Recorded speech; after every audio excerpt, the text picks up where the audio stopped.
से पवित्र है, सुंदर है, देवभूमि है, बड़े बड़े तीर्थ स्थान है यहाँ, और एक पुरानी परंपरा, एक पुरानी सभ्यता भी है जो शालीन है, सत्य के पथ पर है। और हमेशा हिमाचल से ही एक तरह से हमारे पूरे देश में, हमारे समाज में वो एक जो सभ्यता है उसका एहसास होता है। मेरे लिए तो घर भी है, यहाँ आती हूँ तो बहुत खुशी होती है। सुक्खू जी ने बताया आपको मेरा घर है शिमला के पास, बहुत समय से तो आना जाना भी रहता है, आप सबसे मिलना रहता है, बातचीत होती है। हमेशा पता चलता है कि यहाँ की जनता जो है साधारण जीवन जीती है, ज्यादा लोगों को उलझाते नहीं हो, आप झूठ वगैरह में पड़ते नहीं हो, सभ्यता है एक समाज की वो रखते हो। और जिस से मिलती हूँ प्यार से मिलता है, हमेशा जहां भी जाऊं, चाहे किसी दुकान में जाऊं, चाहे कहीं भी जाऊं, तो बहुत प्रेम से प्यार से बिठाते हैं, स्वागत करते हैं, और ये आपकी पहचान है। देखिए यहाँ की राजनीति में भी यही सभ्यता रही है, हमेशा से रही है। खासतौर से जो कांग्रेस पार्टी के जो नेता रहे हैं, परमार साहब थे, वीरभद्र सिंह जी थे, सबने बहुत दिल लगाकर और सच्चाई से आपके लिए काम किया। और यही जो आपकी जो समाज की सभ्यता है वो हमारी राजनीति में भी दिखी। तो हमेशा जब भी कांग्रेस की सरकार रही या कांग्रेस के नेता आपके सामने आए तो हमेशा आपकी सेवा के लिए आए, और इस पूरी गहराई से इनकी समझ थी कि जनता सर्वोपरि होती है, जनता से ऊपर हमारे देश में लोकतंत्र में कोई नहीं है। इसी तरह से हमने हमेशा आपकी सेवा करने का प्रयास किया। पिछले 2 सालों में जब से हमारी कांग्रेस की सरकार फिर से प्रदेश में बनी, तब से कुछ ऐसी घटनाएं घटी जिनसे आपको खुद ये प्रमाण मिल गया होगा कि कांग्रेस की राजनीति कैसी है और भाजपा की राजनीति कैसी है। आपके यहाँ के सांसद तो है ही भाजपा के, सुक्खू जी ने कहा कि 20 साल से सांसद रहे हैं, लेकिन आपके जो संसदीय क्षेत्र है उसकी ज्यादा तरक्की नहीं हुई, और जितने काम यहाँ हो सकते थे वो हुए नहीं। लेकिन वो बात अलग है। पिछले 2 सालों से जो आपने प्रदेश में देखा उसको गहराई से समझने की जरूरत है, इसीलिए उसके बारे में मैं आपसे चर्चा करने आई हूँ। हमारी सरकार बनी, सरकार बनने के कुछ ही समय बाद एक भयानक आपदा आती है। हिमाचल में सैकड़ों घर बह जाते हैं, बहुत नुकसान होता है, सड़कें टूटकर पानी में बह जाती हैं, पहाड़ टूटते हैं। बहुत ऐसे लोग हैं, परिवार हैं जिन्होंने अपने प्यारे खोए, स्कूल तबाह हो गए, घर तबाह हो गए, परिवार तबाह हो गए। आपने बहुत दुख झेला, बहुत कठिनाइयां झेली, और एक दिन की बात नहीं थी, 2 दिन की बात नहीं थी। जब आपदा आई तो लंबे दौर के लिए चली, बहुत नुकसान होता रहा, रोकने का कोई तरीका नहीं था, प्राकृतिक आपदा थी। लेकिन आपने क्या देखा? साथ साथ आपने ये देखा, और मैंने खुद देखा, कि आपका जो पूरा प्रदेश है वो एकजुट हो गया, समाज एकजुट हो गया। और जो हमारे नेता हैं कांग्रेस के, जो मंत्रिमंडल के मंत्री थे, जो आपके मुख्यमंत्री जी हैं, उप मुख्यमंत्री जी हैं, सब आपके साथ खड़े हो गए। मैंने खुद देखा कि जहां सड़कें टूटी थी, नागरिक खुद खड़े होकर श्रमदान कर रहे हैं। मैंने देखा कि जहां पे पर्यटक फंस गए हैं, टीवी पे देख रही थी कि हमारे मंत्री बीच रात तक वहां पे खड़े हैं और उनको निकालने की कोशिश कर रहे हैं। जहां जहां राहत पहुंच नहीं पा रही है, वहां सुक्खू जी खुद जाकर राहत पहुंचा रहे हैं। ये सारा हमको देखने को मिला। जब आपके प्रदेश में इतनी बड़ी आपदा आई और आप पर इतना बड़ा संकट आया, तो यहां से आपने देखा कि कांग्रेस के नेताओं ने किस तरह से जमीन पर उतरकर घर घर में जाकर जहां जहां नुकसान था, जहां जहां दुख था, वहां जाकर वहां पहुंचकर आपकी मदद की। दूसरी तरफ आपने ये भी देखा कि भाजपा का एक भी नेता नहीं आया। प्रधानमंत्री जी जो कहते हैं कि उनका दूसरा घर है हिमाचल, वो आपदा के समय आपके बीच आए नहीं। अब चुनाव के समय जरूर आ रहे हैं, बार बार आ रहे हैं, लेकिन आपदा के समय जब आप संकट में थे, जब आपको दुख पहुंचा था, तब एक भी बार आने का कष्ट नहीं किया। तो ये एक बहुत बड़ा फर्क है जो कांग्रेस पार्टी और भाजपा की विचारधारा और कार्यशैली का फर्क है। हम काम करते हैं आपके लिए, सत्ता के लिए नहीं, पैसों के लिए नहीं, धन बल के लिए नहीं, हम आपके लिए काम करते हैं। हम समझते हैं कि ये हमारा कर्तव्य है। जितने भी नेता यहाँ बैठे हैं, इनमें से कोई नेता ये नहीं समझता कि यहाँ जब आपदा हुई तो आपके बीच आकर आप पर कोई एहसान किया। सब समझते हैं कि ये तो हमारा कर्तव्य था, हमने वो कर्तव्य निभाया है। हम और भी कर सकते तो हम और करते। ये विचारधारा की जो बहुत बड़ा फर्क है भाजपा और कांग्रेस पार्टी के बीच, ये पहचानना बड़ा जरूरी है। आपदा के बाद जब सारा राहत का काम करना था, जो टूटी सड़कें हैं उनको बनाना था, जो टूटे घर हैं उनके लिए राहत पहुंचानी थी, जो पाठशालाएं खत्म हो गई थी उनको दोबारा से बनाना था, तो केंद्र की तरफ से 1 रुपया नहीं आया प्रदेश के लिए। हर प्रदेश में जब इस तरह की आपदा आती है तो उसको राष्ट्र आपदा घोषित कर दिया जाता है, केंद्र घोषित करता है। इस तरह से केंद्र की सरकार का कर्तव्य बनता है कि राष्ट्र आपदा के लिए वो पैसे भेजें। मोदी जी ने राष्ट्र आपदा इसको घोषित ही नहीं किया, तो राशि केंद्र की तरफ से बिल्कुल नहीं आई, एक भी पैसा नहीं आया। तो भाइयों और बहनों, प्रदेश की जो संपत्ति है उसी में से सारा खर्चा उठाना पड़ा, और जहां जहां राहत पहुंचानी थी वो सारी राहत प्रदेश की सरकार से पहुंची। उसके बाद क्या होता है, जैसे जैसे आप इतनी बड़ी आपदा से उभर कर निकल रहे हो, आप आस्ते आस्ते अपनी जीवन को फिर से रास्ते पे ला रहे हो। जिसके कारोबार खत्म हुए वो अपने कारोबार फिर से मजबूत बनाने का काम कर रहे हैं। सरकार राहत देने में व्यस्त है और फिर से निर्माण करने में व्यस्त है। तब मोदी जी, अमित शाह जी और उनके नुमाइंदे क्या करते हैं, यहाँ की चुनी हुई सरकार को गिराने की कोशिश करते हैं। ये सरकार आपकी थी, हमारी सरकार नहीं थी, ये आपकी थी। चुनाव हुआ, आपने भारी बहुमत से जिताया, सुक्खू जी को मुख्यमंत्री बनाया गया। आप ही के भाई हैं, आप ही के बेटे हैं, आपके बीच में मिलजुल कर हर समय रहते हैं। आपदा में भी आपकी मदद इन्होंने की।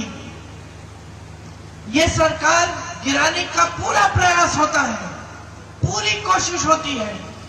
धन बल के साथ चोरों की तरह विधायकों को छुपाकर कभी यहां ले जाएंगे, कभी वहां ले जाएंगे। अंधेरी रात में गाड़ियां जा रही हैं, सुरक्षा मिल रही है उन विधायकों को, कोई हेलीकॉप्टर से चंडीगढ़ पहुंच रहा है। पूरा देश ये दृश्य देख रहा है कि हिमाचल की जनता ने अपने लिए एक सरकार चुनी, एक ईमानदार सरकार मिली, एक सच्ची सरकार मिली। और अब मोदी जी के मंत्री और यहाँ के हिमाचल के जितने भी बड़े बड़े भाजपा के नेता हैं, सब धन बल के आधार पर उस सरकार को गिराने में लगे हुए हैं। कितनी शर्म की बात है बहनों और भाइयों कि पूरा देश देख रहा था, देश की सारी मीडिया दिखा रही थी, और किसी ने ये नहीं कहा कि ये लोकतंत्र के खिलाफ सबसे बड़ा अपराध देश की जनता, हिमाचल की जनता की आंखों के सामने हो रहा है। सब पत्रकारों ने वाहवाही की कि देखिए मोदी जी हैं तो मुमकिन है ये सरकार भी गिरा देंगे। महाराष्ट्र की सरकार गिराई, कहीं और सरकार गिराई, अब हिमाचल की सरकार भी गिरा देंगे। लेकिन ये हमारे नेताओं की दृढ़ता थी, ये आपका जो समर्थन था कि हमारी सरकार एकजुट रही और 5-6 लोगों के जाने के बावजूद हम दृढ़ रहे, मजबूत रहे। हम आज तक सरकार चला रहे हैं, आपके लिए चला रहे हैं। जिनको जाना था धन बल के आधार पर चले गए। अच्छा है बहनों और भाइयों, सबकी सच्चाई सामने आनी चाहिए। आपने कांग्रेस की सच्चाई देख ली जब आप आई, आपने भाजपा की सच्चाई भी देख ली कि मदद करने कौन आया और नकारा किसने। उसके बाद जब सरकार गिराने का काम शुरू हुआ तो भी आपने भाजपा की सच्चाई देखी और कांग्रेस की सच्चाई देखी। और जिन जिन को जाना था, जैसे आपके यहाँ के जो विधायक हैं, वो चले गए। अच्छा है, क्योंकि अब आप उनकी सच्चाई को अच्छी तरह से पहचान गए हैं। आप जान गए हैं कि ये तो हमारे लिए नहीं चलते, ये हमारे लिए नहीं काम कर रहे हैं। जैसे सुक्कू जी ने कहा, सेवा, समर्पण, जनता के प्रति श्रद्धा इनका मकसद नहीं था।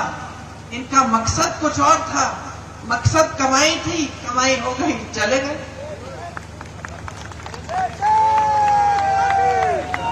तो देश भर में आज अगर जनता को जागरूक बनना है तो एक बात समझनी है कि एक राजनीति जो हमारे देश में स्थापित की थी महात्मा गांधी ने,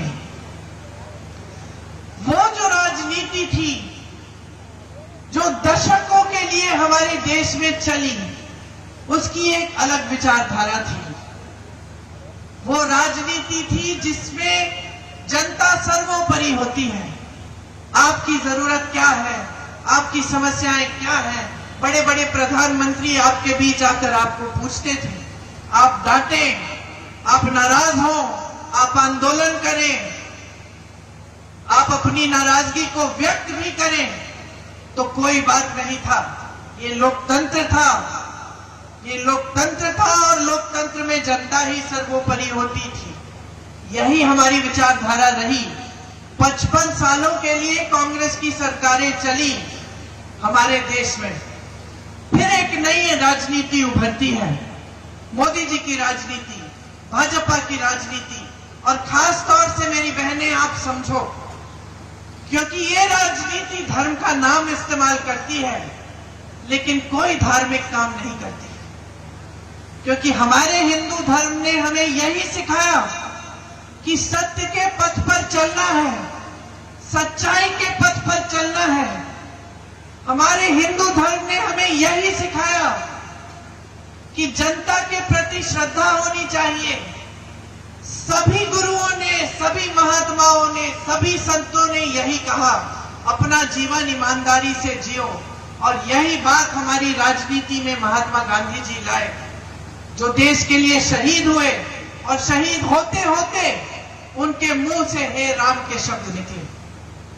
यही हमारे धर्म ने सिखाया और उसी धर्म की जो सीख थी उसके आधार पर हमारी राजनीति चली दशकों से। लेकिन आज भाजपा वाले कहते हैं कि कांग्रेस पार्टी धर्म विरोधी है और कहते हैं कि वो धर्म के रखवाले हैं। कौन से धर्म के रखवाले आकर आपकी सरकार को धन बल से गिराएंगे? कौन से धर्म के रखवाले आकर पैसे खिलाकर विधायकों की चोरी करेंगे?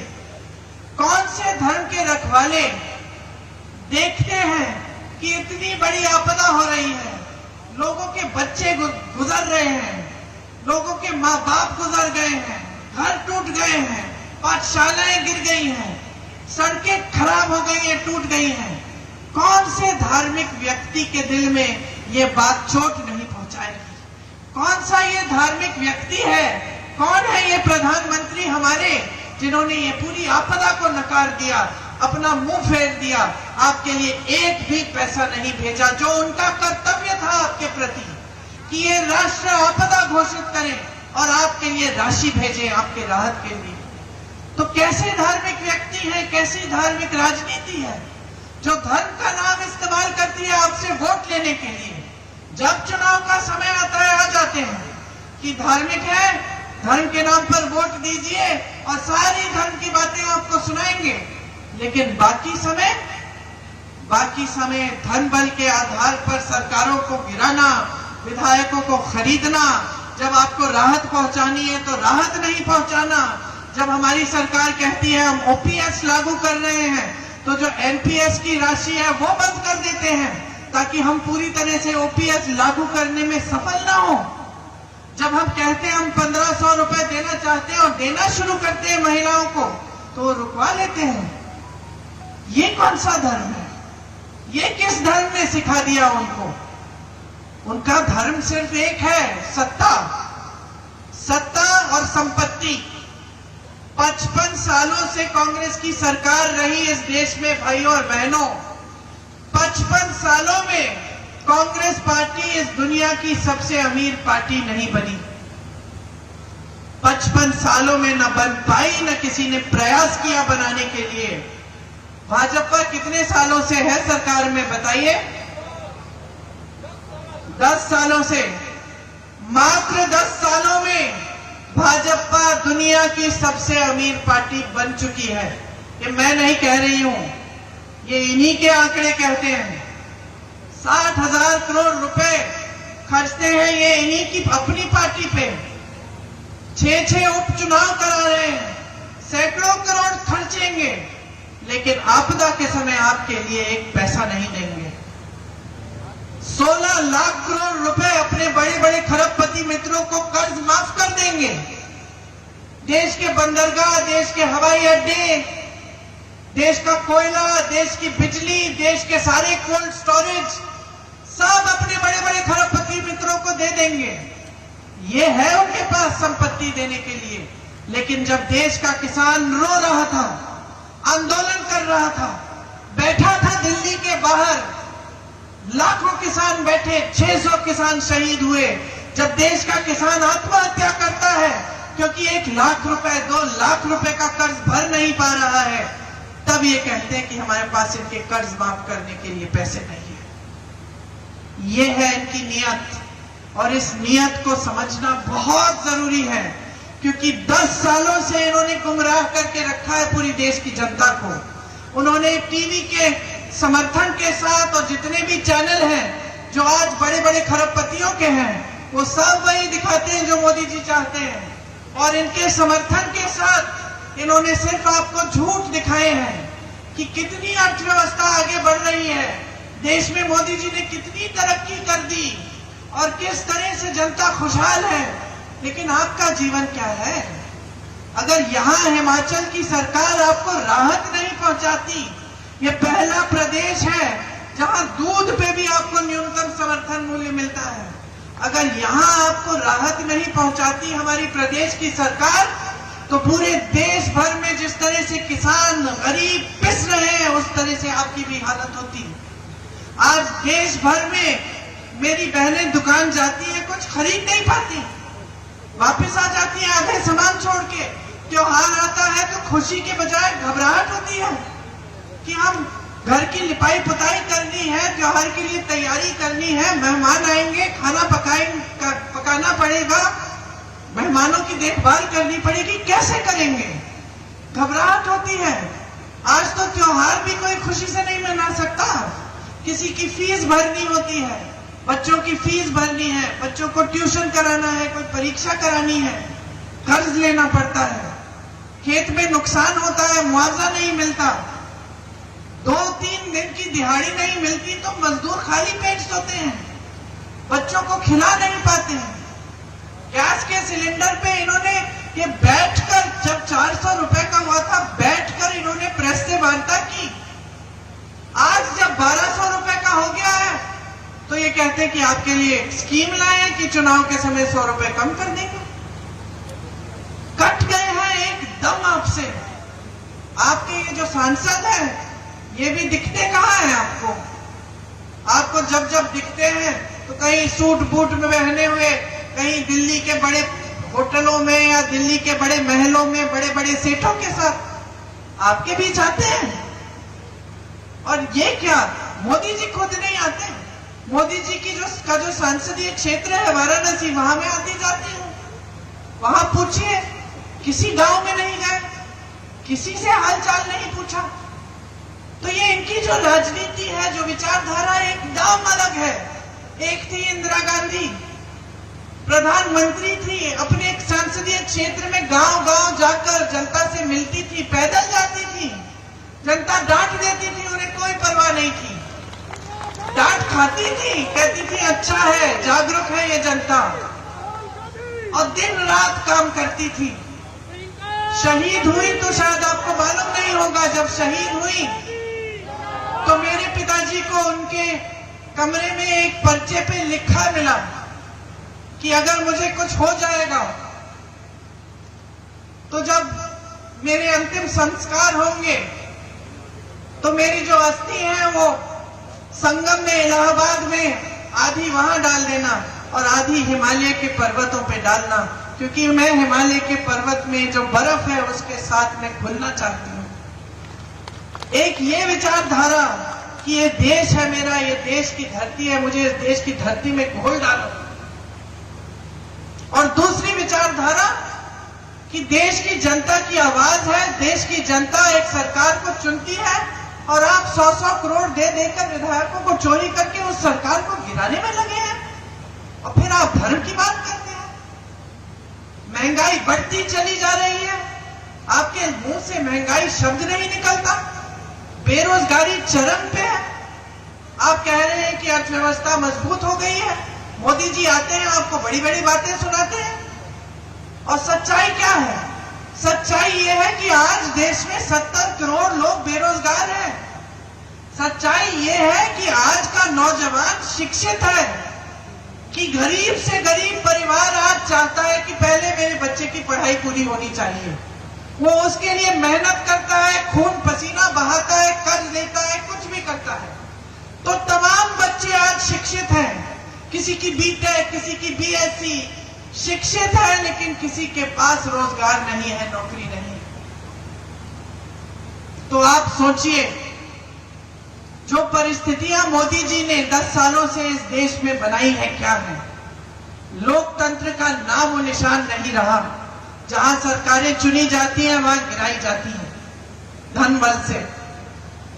जहां लोग उठते हैं, अपनी आवाज उठाते हैं, प्रदर्शन करते हैं, किसानों की तरह उन्हें दबाया जाता है। नौजवानों की यह परिस्थिति हो गई है कि कोई किसी को रोजगार मिलने की आशा भी नहीं है। अग्निवीर जैसी स्कीम लाती है, अग्निवीर जैसी स्कीम जिससे बच्चा सेना में जाएगा, देश की रखवाली करने के लिए 4 साल बाद घर आके फिर से बेरोजगार हो जाएगा। शहीद होगा तो शहीद का दर्जा भी नहीं मिलेगा, माता पिता को शहीद का पेंशन भी नहीं मिलेगा। जो अधिकारी हैं हमारे, उनको देखिए, जो सेना में काम करते हैं उनको देखिए। ओआरओपी की स्कीम कांग्रेस पार्टी लाई, 1 रैंक 1 पेंशन। इन्होंने क्या किया? 1 रैंक और अलग अलग पेंशन। जिसको चोट लग जाएगी सीमा पे, टांग कट जाएगी या कुछ हाथ पैर खो देंगे, उनके लिए कोई पेंशन ही नहीं छोड़ा, हटा दिया वो पेंशन। अलग अलग पेंशन बना दिए। शहीद, अगर अग्निवीर शहीद होता है तो इसके लिए कोई पेंशन नहीं। कोई और अफसर शहीद होगा, बड़े घर का होगा, तो उसके लिए पेंशन सही। तो हर स्तर पर, हर जगह इन्होंने जनता के साथ विश्वासघात ही किया है। महंगाई बढ़ती जा रही है, रोकने के लिए कोई इंतजाम नहीं है। हम जहां जहां हमारे प्रदेश है, यहाँ पे आपके लिए 1500 रुपए महिलाओं के खातों में शुरू कर रहे हैं हम काम। अलग अलग प्रदेशों में हम 2-2 हजार रुपए डलवा रहे हैं, कर्नाटका में, तेलंगाना में भी डलवा रहे हैं। तो जहां जहां हम राहत पहुंचा सकते हैं, कांग्रेस की सरकारें, कांग्रेस के नेता राहत पहुंचाने का काम कर रहे हैं। और जहां जहां मुसीबतों को बढ़ाने का काम है, वहां आपको भाजपा के नेता मिलते हैं, क्योंकि उनका एक ही मकसद है, सत्ता किसी भी हालत में, किसी भी तरह से अपने हाथों में रखना। अब चुनाव में आपके सामने आते हैं तो फिर से वही बहकी बहकी बातें, आपके ध्यान को भटकाने वाली बातें शुरू हो गई। फिर धर्म की बात, फिर वही बातें कि कांग्रेस पार्टी आपके मंगलसूत्र चुरा लेगी। अरे 55 सालों से हमारी सरकारें रही, किसी ने आपके मंगलसूत्र चुराए? इंदिरा जी ने तो अपने गहने देश को दिए थे जब जंग थी। मेरी माता जी का मंगलसूत्र देश को कुर्बान हुआ है, मेरे पिता शहीद हैं। और ये लोग कहते हैं हम आपके मंगलसूत्र चुराएंगे। गुजरात गए मोदी जी, कहने लगे कि आपकी 2 भैंसें हैं तो कांग्रेस वाले 1 भैंस चुरा लेंगे। ये फिजूल की बातें हैं। हम लोग हंस लेते हैं, जनता तो हंस रही है, लेकिन गहराई से देखें तो देश के प्रधानमंत्री हैं। यही उनकी सभ्यता है कि चुनाव के समय आकर आपके सामने इधर उधर की बातें करें, महंगाई की बात न करें, बेरोजगारी की बात न करें, यहाँ आपदा हुई यहाँ राहत दिलवाने की बात न करें, आपकी समस्याएं जो है उनको हल करने की बात ही न करें। इतना अहंकार हो गया है कि अपने आप को देवता समान समझने लग गए हैं। और इतना अहंकार हो गया है कि सोचते हैं कि चुनाव में भी धर्म का नाम लेके हमें बार बार वोट तो मिल ही जाएंगे, हमें काम करके दिखाने की कोई जरूरत नहीं है। तो अब ये पूरा सिलसिला कौन बदलेगा? कौन बदलेगा? हम सब तो हाजिर हैं, लेकिन जब तक आप जागरूक नहीं बनेंगे, जब तक आप नहीं तय करेंगे कि जिस तरह से आपने अपना समाज सभ्य रखा है उस तरह से आप एक सभ्य राजनीति भी इस देश में फिर से स्थापित करना चाहते हैं, तब तक कुछ नहीं बदलेगा। सुक्कू जी ने कहा कि हमारी सरकार है, प्रियंका जी ने बनाई ये सरकार। नहीं, प्रियंका जी ने सरकार नहीं बनाई, सरकार आपने बनाई। मैं तो सिर्फ आपकी आवाज उठाती हूं, मैं तो सिर्फ आपको आईना दिखाती हूं कि देखिए ये हो रहा है देश में, इसको रोकिए, शक्ति आपके हाथों में है। हम सब आपके नुमाइंदे हैं, हम आपके प्रतिनिधि हैं, हम लड़ाई लड़ने के लिए तैयार हैं और हम रोज लड़ रहे हैं। यहाँ हमारी सरकार का एक एक मंत्री, एक एक सदस्य, मुख्यमंत्री जी, उप मुख्यमंत्री जी लड़ रहे हैं। इनकी सरकार पे हमेशा खतरा रहता है, लेकिन ये खड़े रहते हैं, लड़ते रहते हैं, आपके बीच आते रहते हैं। वहां दिल्ली में राहुल गांधी जी 4000 किलोमीटर कन्याकुमारी से कश्मीर पैदल चले, मणिपुर से मुंबई चले, सिर्फ आपकी समस्याओं को समझने के लिए और आपके बीच आने के लिए, सिर्फ ये कहने के लिए कि जिस देश की रक्षा आपके बेटे सरहद पे कर रहे हैं वो देश एक है, एकजुट रहना चाहिए और उस देश की एकता बनी रहनी चाहिए। राहुल जी को घर से निकालते हैं, संसद से निकालते हैं, तमाम उन पर केस डालते हैं, लेकिन पीछे नहीं हटते, खड़े रहते हैं, लड़ते रहते हैं। हम सब लड़ेंगे और लड़ते रहेंगे आपके लिए। हम इस देश के लोकतंत्र, इस देश के संविधान पर आंच नहीं आने देंगे, लेकिन हमारे साथ आपको लड़ना पड़ेगा, आपको भी जागरूक होना पड़ेगा। इस चुनाव में शुरू से कांग्रेस पार्टी के एक एक नेता ने सिर्फ आपके काम की बात की है। हम गारंटी लाए हैं तो आपके लिए लाए हैं। जिस तरह से प्रदेश सरकार गारंटी को पूरा करने का काम कर रही है, ओपीएस लागू कर रही है, अब महिलाओं के खातों में पैसे डालना शुरू किया है और जैसे ही चुनाव, जैसे आपने कहा, खत्म होगा फिर से शुरू होगा, उसी तरह से हम देश भर में कुछ गारंटी लाए हैं। महिलाओं के लिए जो आपको प्रदेश सरकार से मिल रहा है वो मिलेगा, लेकिन ऊपर से आपको केंद्र सरकार की तरफ से 8500 रुपए हर महीने आपके खातों में डाले जाएंगे। सरकारी नौकरियां 50% आपको मिलेंगी महिलाओं को। पहले के आरक्षणों के तहत नौजवानों के लिए एक अप्रेंटिसशिप का प्रोग्राम लाएंगे, जिससे 1 लाख रुपए एक सालाना आप कमा पाएंगे। आपका हुनर बढ़ाया जाएगा। जब तक आपकी स्थायी नौकरी नहीं होगी तब तक आप अप्रेंटिसशिप का प्रोग्राम करके कमा पाएंगे। नौजवानों के लिए 5000 करोड़ रुपए का फंड लाएंगे, ताकि आप जब अपना कारोबार शुरू करना चाहेंगे तो आप उस कारोबार को बना सकेंगे, आपके लिए सुविधा होगी। पेपर लीक होते हैं उसके खिलाफ सख्त कानून लाएंगे और 30 लाख खाली पद जो मोदी जी ने खाली छोड़े अपनी सरकार में वो भरेंगे और आपको हम रोजगार दिलवाएंगे। किसान भाइयों के लिए एमएसपी मतलब न्यूनतम समर्थन मूल्य आपका कानूनी अधिकार बनाएंगे। जिस तरह से आज भोजन का अधिकार इस देश में कानूनी अधिकार है गरीब परिवारों का, मोदी जी देते हैं आपको राशन, कहते हैं आप पे एहसान कर रहे हैं, अपनी फोटो चेप के देते हैं। सच्चाई ये है कि वो कानून कांग्रेस पार्टी ने बनाया जो मजबूर करता है मोदी जी को कि आपको राशन दे। इसी तरह से हम कानून लाएंगे कि न्यूनतम समर्थन मूल्य आपको मिलना ही होगा। इसके साथ साथ किसानों के कर्ज माफी के लिए एक स्थायी आयोग लाएंगे जिससे जब जब आपको संकट में होंगे और आपको सुविधा की जरूरत होगी आप जाकर उस आयोग से सुविधा ले पाएंगे। किसान आज खेती के हर सामान के लिए जीएसटी दे रहा है। पेट्रोल डीजल महंगा हो गया है, ऊपर से हर सामान पे जीएसटी है, सारे सामान महंगे हैं। कांग्रेस पार्टी ये कह रही है कि केंद्र में हमारी सरकार आएगी तो हर सामान से, खेती के सामान से जीएसटी हटाएगी ताकि खेती के सारे सामान सस्ते हों। आज सारे कोल्ड स्टोरेज अडानी जी के हैं, सेब का दाम अडानी जी तय कर रहे हैं, आपको उपज का सही दाम नहीं मिलता। ऊपर से मोदी जी ने जो अमेरिका से सेब आता है उस पे टैक्स कम कर दिया और यहाँ आप जीएसटी पे जीएसटी भर रहे हैं। इसीलिए जब खेती के सामानों से जीएसटी हटेगा तो सब किसानों का फायदा होगा। और जिस तरह से इन्होंने सिर्फ खरबपतियों के लिए सरकार चलाई है उसी तरह से हम सिर्फ जनता के लिए, सिर्फ आपको अपने पैरों पे खड़े होने के लिए सरकार चलाएंगे।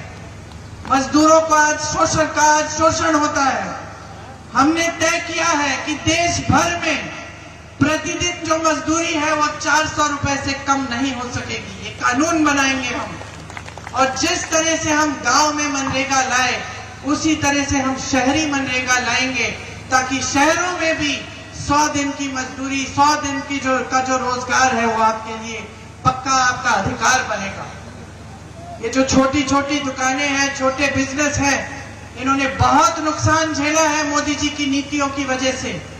हम चाहते हैं कि जो छोटे कारोबार हैं, छोटे दुकानदार हैं, छोटे बिजनेस हैं वो मजबूत बने क्योंकि हम जानते हैं कि आप रोजगार दिलवाते हैं और आपकी मजबूती ही देश की रीढ़ की हड्डी बन जाती है, अर्थव्यवस्था की रीढ़ की हड्डी।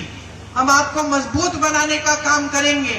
नोटबंदी और जीएसटी जैसी जो फिजूल की नीतियां हैं जिन्होंने आपकी कमर तोड़ी है उन सबको हम आपके लिए दुरुस्त करेंगे ताकि आपके कारोबार फिर से अच्छी तरह चल पाए।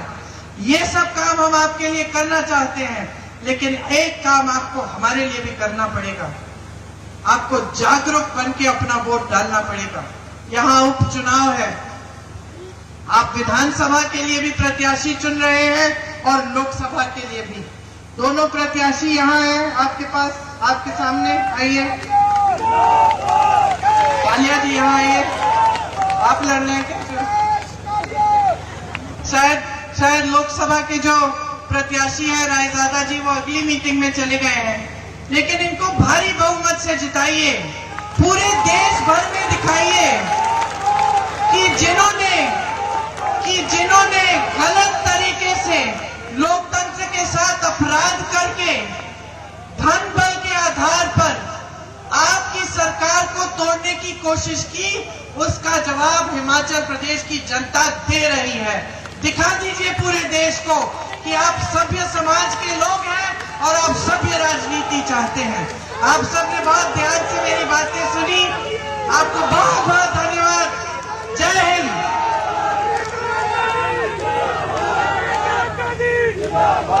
प्रियंका गांधी, श्रीमती प्रियंका गांधी, श्रीमती प्रियंका गांधी, श्रीमती प्रियंका गांधी, सुखू भाई